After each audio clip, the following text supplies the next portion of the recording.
Mother Mary, the comforter of the sorrowful and afflicted. It is said that we never realize how empty our sympathy is until we have sympathy of our own. Our life is always sunny, happy, and joyful. But our family, neighbors, and friends may have their sorrows, and in kindness we support them during their time of affliction without even knowing the language of suffering. As Catholics, we are all given a cross to carry, by which we can prove by our actions and words that we love God and His creatures more than we love ourselves. A great woman who endured affliction and is the comforter of the sorrowful is Mother Mary. She experienced affliction as did no other human being.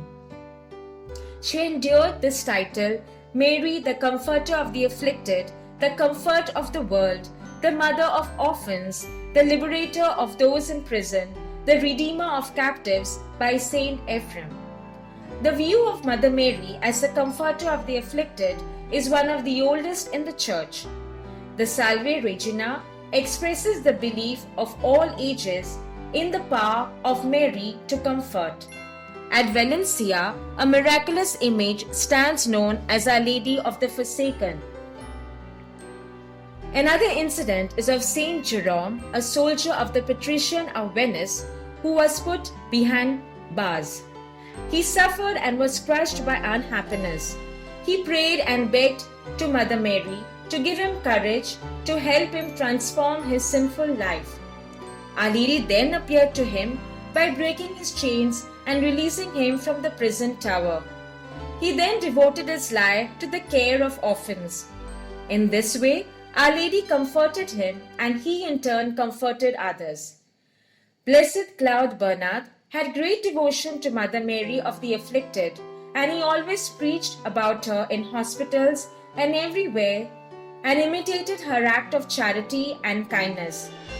Mary was most specially called as the comforter of the souls in purgatory. Mother Mary pitied the wounded-hearted because she herself experienced 7 sorrows in her life. First, the prophecy of Simeon, wherein she was informed she would not be able to hold on to her son forever. The day would come when she would have to let him go, to serve the wider world for the good of many. And this was terribly painful for her.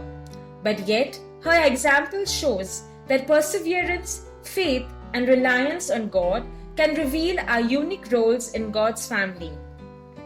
Second, the flight to Egypt. Mother Mary was forced to leave her home and travel with her family to a foreign land, fearful of persecution. But Mary endured it with trust and faith. People around the world follow Mary's footsteps. Third, the loss of the child in the temple. Being anxious and worried, Mary did not stop looking for Jesus. We too must seek Jesus like Mary, even if we don't understand the challenges that come along our way. Fourth, the meeting of Jesus and Mary on the way of the cross to Calvary. Mary did not step back but put herself in a dangerous place surrounded by the crowd who were thirsty for the blood of Jesus. Because she wanted to be present with her son, Jesus Christ, who was condemned as a criminal, but her faith, fortitude, and love never wavered. Fifth, the crucifixion. Mary, who indeed was hurt terribly, yet did not lose her patience, and she reached out to all those who were suffering. Sixth, Jesus is taken down from the cross. Even after the death of Jesus, Mary does not leave his side.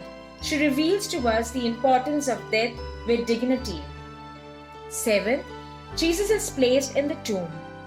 Being unaware about the salvation of Christ, Mary still buried her son and then comforted his friends despite her sadness, because she was filled with faith and hope. Like Mary, we too should be able to be a comforter to all those in affliction. In our day to day life, we all face different kinds of affliction at home, at workplace, on the streets, be it physical, emotional, or psychological sorrows. In such times of pain and distress, let us turn to Mother Mary, our comforter, because she knows our afflictions and sorrows. She is in glory with her Son in heaven, and she intercedes to him on our behalf for grace, strength, courage, patience, faith, and insight to understand and accept our condition, through which she desires to draw us ever closer to her Son. Noma, Noma.